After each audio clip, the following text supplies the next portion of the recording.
At the beginning of ISIS from 2013, as its fighters swept across Iraq and Syria, its propagandists lured extremists from as far afield as the suburbs of Sydney and Melbourne. We will not stop fighting, we will not put down our weapons until we reach your lands, until we take the head of every tyrant. The group was so vicious, its reach so broad, that speaking out against it was dangerous for Muslims anywhere. Dr. Jamal Rifi was one of the few community leaders willing to take that risk. They have used our religion, our peaceful religion, as a tool for their political campaign. For his convictions, he was put on an ISIS death list. I became involved from day one in 2015 when I saw the infamous photo of a child holding the severed head in the city of Raqqa. And I became very vocal about the plight of those children. My message to Sharif, mate, don't pretend you are Muslim. All your actions are non-Islamic. Don't pretend you are a good father. You are a despicable person. When ISIS was finally defeated in 2019, tens of thousands of its women and children emerged from the wreckage of its so-called caliphate, including about 70 Australians. Jamal Rifi became a long-distance medical consultant and an advocate to get them home. We pleaded for the plight of those children. Later on, I had a meeting with the then Home Affairs Minister, Peter Dutton, in a Lebanese restaurant in Sydney. And after a long discussion, he agreed to repatriate the orphan in the camp and no one else.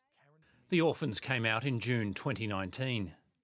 I'll forever be grateful for what he did to those orphans who are doing extremely well, very well. Then in 2022, the Albanese government repatriated 4 women and 13 children, and we thought they should have gotten the whole cohort at that time. And they didn't, and I reckon that was a mistake. At the last election, Dr. Rifi campaigned for local Labor MP Tony Burke, in part because he believed he would help repatriate the remaining women and children. There was no help. The government insists it will do nothing to bring the Australians home.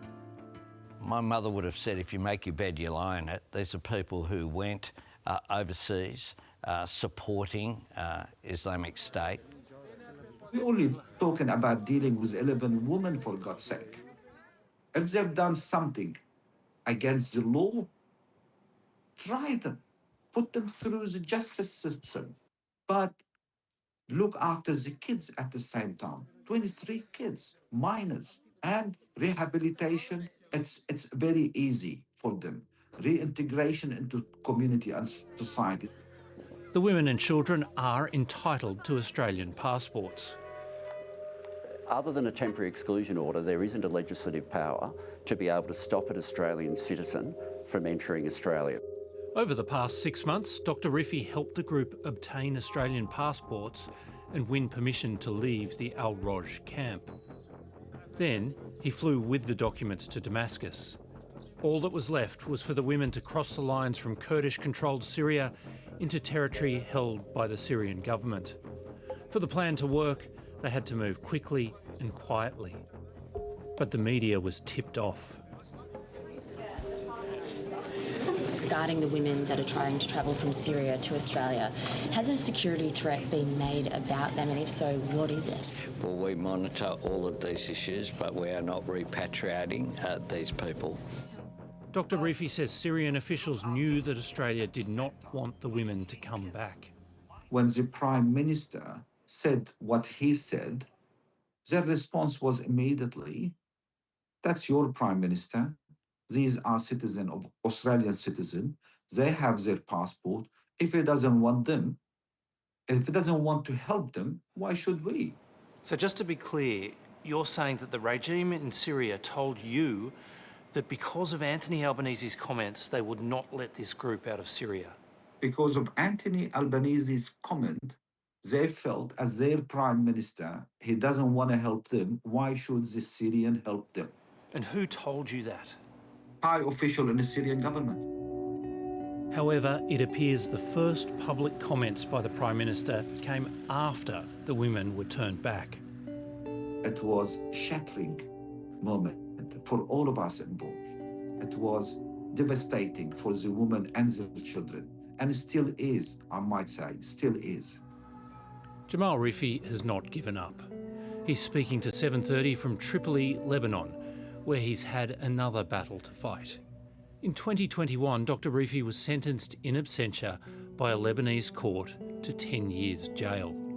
He was convicted for travelling to Israel years earlier as part of his work with a medical charity that helps sick and injured Palestinians. It is illegal for Lebanese citizens to visit Israel. His return was a risk, but this week the jail term was overturned.